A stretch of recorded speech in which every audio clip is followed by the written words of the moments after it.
नमस्कार, आप देख रहे हैं सिटी लाउड न्यूज। एक खबर निकल कर आ रही है कि 9 साल बेमिसाल पर बोले जाप प्रदेश प्रवक्ता बबन यादव ने कहा, रोजगार के बदले लोगों को कटोरा थमा दिया बीजेपी ने। इस वीडियो में सुनिए उन्होंने क्या कहा। मुख्य मुद्दा था कि काला धन हम विदेशों से लाएंगे और सबके खाते में 15-15 लाख रुपए हम देंगे और 2 करोड़ नौजवानों को रोजगार, महंगाई पर जो है हम रोकथाम करेंगे और देश की अर्थव्यवस्था को मजबूत करके किसानों और नौजवानों के हालात को ठीक किया जाएगा। ये 4-5 चीज़ों में भारतीय जनता पार्टी पूरी तरह से फेल रही। न 2 करोड़ लोगों के लिए कोई रोजगार की व्यवस्था हुई, तो अब तो पूछना होगा ना भाई, 9 दूना का 18 करोड़ रोजगार भारतीय जनता पार्टी आकर के कोई प्रवक्ता यह बात जनता के सामने बोले कि हर वर्ष 2 करोड़, तो 9 दूना 18 करोड़ लोगों के लिए रोजगार का सृजन भारतीय जनता पार्टी ने 9 साल में कहाँ किया और किस जगह पर लोगों का समायोजन हुआ। कोई बड़ा प्रवक्ता आकर के इस पर कोई बोलता नहीं है। सिर्फ हिंदू मुस्लिम और ये जो है धार्मिक बातें और सेंटिमेंटल बात बोलते हैं लोग। यह बात देश के नौजवानों की ओर से यह पूछा जा रहा है। यह देश के नौजवान जानना चाहते हैं, देश के बेरोजगार यह इस बात को जानना चाहते हैं कि 9 सालों में 2 करोड़ के हिसाब से 18 करोड़ लोगों का रोजगार कहाँ मिला और कहाँ लोग समायोजित हुए, कहाँ काम कर रहे हैं। थोड़ा आकर के माननीय लोग जो हैं, प्रवक्ता लोग आकर के कृपया बताने का काम करें। दूसरा जो मुद्दा रहा, जो अर्थव्यवस्था के लिए सबसे जो महत्वपूर्ण चीज़ है, डीजल और पेट्रोल का दाम 2014 में 45-50 के आसपास में डीजल था, वो 100 हो गया। 55 रुपये पेट्रोल था, वो 100 पार हो गया। तो आप इन बातों को समझिए। आप कांग्रेस के पहले जो था उसकी भी आप देख लीजिए, तुलनात्मक अध्ययन करिए। मोदी जी ने जो सबसे बड़ी बात कही थी इस देश के लोगों को कि किसानों की आय हमने दोगुनी कर दी। आप ये बताइए, 2014 में जीडीपी में कंट्रीब्यूशन एग्रीकल्चर सेक्टर का 16% के आसपास था, 15.67 के आसपास था, और आज जो है 2022-23 का जो आंकड़ा है अभी, वो है लगभग 18.6 के आसपास में। तो उस हिसाब से भी 32% एग्रीकल्चर सेक्टर का कंट्रीब्यूशन हो जाना चाहिए था इस देश में। कृषि क्षेत्र का नेशनल जीडीपी में योगदान 32% हो जाना चाहिए था। मैं नहीं बोल रहा हूँ, जो सरकार ने कहा कि हमने किसानों की आय दोगुनी कर दी। आप याद करिए, जब मुल्क आज़ाद हुआ था 50-51 के आसपास में एग्रीकल्चर सेक्टर का जो योगदान था, जो कृषि क्षेत्र का जीडीपी में योगदान था, वह 59% था, 59% के आसपास था। आप समझिए, कृषि आधारित हमारी अर्थव्यवस्था थी। और आज कृषि की हालत इस देश में क्या है। आप बोल रहे हैं कि 80 करोड़ लोगों के लिए हमने 3 किलो चावल और 5 किलो अनाज की। आप देश के लोगों को कटोरा थमा रहे हैं। किसान हमारा सक्षम है धान उपजाने के लिए। आप समय पर उसको बिजली और पानी, खाद और बीज की व्यवस्था करिए मुफ्त में। इस देश में सबसे ज्यादा जरूरी है, जिसका जितना जमीन है जिसके नाम पर, उस अनुसार से उसको खाद आप दे दीजिए फ्री में, उस अनुसार से उसको बिजली फ्री में आप दे दीजिए और बीज दे दीजिए। बाकी किसान इस देश का, हमारा देश का किसान इतना मेहनती है और इतना मेहनत के कश लोग हैं हमारे कि हम दुनिया की अर्थव्यवस्था को चला सकते हैं। और हमारे यहाँ इतनी उत्पादन करने की क्षमता है। आप फ्री करिए किसानों को खाद, बिजली और पानी। ये मेरा मांग है सरकार से। आप कोई काम नहीं करिए, चलिए हम उस पर कुछ नहीं बोलेंगे, लेकिन आप इस किसानों के लिए 3 चीज आप फ्री कर दीजिए। देखिए किसान जो है बूम कर जाता है।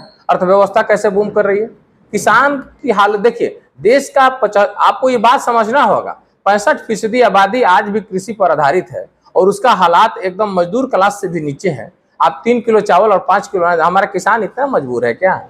इतना कमजोर किसान नहीं है हिंदुस्तान का। लोग कटोरा थमा करके और देश की उपलब्धि गिना रहे हैं। लोगों को कटोरा थमा के देश की उपलब्धि गिना रहे हैं।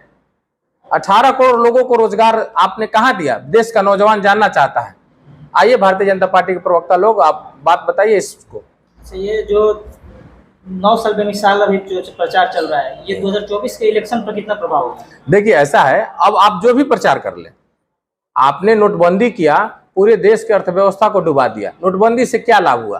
कोई आके बताए कि नोटबंदी से क्या लाभ हुआ? देश का करेंसी उस समय 14 लाख हजार करोड़ के आसपास था जो सरकार बता रही थी, और उसमें 13,50,000 करोड़ रुपए बदला गया जब, तो ये बताइए कि फिर काला धन कहाँ गया? आप जाली नोट कहाँ गया? एक बार नोटबंदी हो जाने के बाद देश की अर्थव्यवस्था को पुनः पटरी पर लाने में और जो व्यवसायी जिसका ये जो रोजगार धंधा जीएसटी और इसके लेकर के जो खत्म हो गया, आज तक पूरी तरह से खड़ा नहीं हो पाए हैं लोग। तो आगे और देश की जो स्थिति है, आर्थिक स्थिति, अब किसी से छुपा नहीं हुआ है। हम लोग भी मध्यम वर्ग परिवार से हैं, अभी मध्यम वर्ग परिवार से। आप देखिए महंगाई की क्या स्थिति है, रफ्तार क्या है। बेरोजगारी दर की बात करते हैं तो बेरोजगारी दर तो 2014 में आपको 6% के आसपास था, आप तो 8 से भी ज्यादा क्रॉस कर गया। बेरोजगारी दर उस समय 6% के आसपास था, 5.6 या कुछ था, तो अभी तो 8 भी क्रॉस करके बेरोजगारी दर। तो बेरोजगारी दर तो निरंतर बढ़ रहा है। देश के लोगों को यह बात बताना चाहिए ना, भारतीय जनता पार्टी के प्रवक्ता जो लोग हैं, ये देश के लोगों को बताइए कि बेरोजगारी दर क्यों बढ़ रहा है इस देश में, महंगाई क्यों बढ़ रही है इस देश में, डीजल पेट्रोल का लगातार दाम क्यों बढ़ रहा है। आप घरेलू सिलेंडर का याद करिए, 450 रुपए में मिलता था उस समय, अब 1200 रुपए में मिल रहा है, 1300 रुपया हो गया। जो चीज लोगों को खाने पीने की चीजें हैं, जो दैनिक उपयोग की चीजें हैं, अब तो गैस के बिना लोगों को मोदी जी ने जो है ना, ये जो है लकड़ी और कोयले से जो खाना बन रहा था उसको आपने मुफ्त में गैस का कनेक्शन दिया, आप मुफ्त में गैस उसको दे रहे हैं। लोगों ने देश के बहुत लोगों ने अपनी सब्सिडी छोड़ दी, उसके बावजूद भी आप देखिए 1300 रुपये सिलेंडर। फ्री में गैस आप किसको दे रहे हैं? आप बताइए, फ्री में गैस किसको दे रहे हैं? जब फ्री में कनेक्शन दिए तो एक परिवार को एक गैस फ्री में दीजिए ना भाई। किसको मिल रहा है फ्री में गैस? मध्यम वर्ग का आदमी तो और परेशान है। सर परेशानी तो 2024 में जिस तरीके से महागठबंधन की पार्टियां एकजुट हो रही है, उसको लेकर क्या कहना चाहते हैं? देखिए, सब लोग त्रस्त हैं और बिल्कुल तानाशाह की तरह ये सरकार चल रही है। इससे भारतीय जनता पार्टी को कोई मतलब नहीं कि आप बहुत अच्छा काम कर रहे हैं, आपका बहुत व्यक्तित्व बहुत अच्छा है, आपका काम बहुत अच्छा है। उनके पार्टी के लोग भी सरकार के अंदर कुंठित महसूस कर रहे हैं। वन मैन आर्मी चल रहा है, एकदम वन मैन शो है, वन मैन आर्मी। और किसी का कोई चल रहा है क्या? कुछ किसी बात में कोई नीतिगत फैसला कोई ले लेगा क्या? अपने विभाग का मंत्री, उनके तो गवर्नर साहब का बयान आया कि 8 कैबिनेट के जो मंत्री हैं वो कोई काम नहीं करते, सारा पीएमओ कंट्रोल करता है। तो ये तो बात भाई, उनके लोग भी अब बोलने लगे हैं, हमें बोलने की जरूरत अब नहीं है, उनके लोग भी अब बोलने लगे हैं इस बात को कि कहाँ कहाँ कैसे कैसे हो रहा है। पोल धीरे धीरे खुल रहा है। पुलवामा का भी पोल खुला ना भाई। पुलवामा में उनके जो तत्कालीन गवर्नर थे उनका बयान आया कि पुलवामा घटना सरकार की गैर जिम्मेदाराना के चलते हुआ, सरकार को उसकी जवाबदेही लेनी चाहिए और सरकार की गलती के चलते पुलवामा जो घटना घटी। अब तो इस बात को उनके लोग भी बोलने लगे हैं। आप जिस बीजेपी को देख रहे थे, वाजपेयी जी की बीजेपी अब नहीं रही। जो मर्यादा भारतीय जनता पार्टी की और लोकतंत्र की जो मर्यादा थी, वाजपेयी जी के समय में, वो वाजपेयी जी का बीजेपी अब नहीं है। वाजपेयी जी की तो सरकार एक वोट के लिए गिर गई थी। उन्होंने कहा था कि हमारी सरकार रहे या ना रहे, हम हॉर्स ट्रेडिंग नहीं करेंगे। आपकी बीजेपी आप देख लीजिए, जनमत से चुनी हुई सरकार को। महाराष्ट्र में क्या हुआ, किसी से छुपा नहीं है।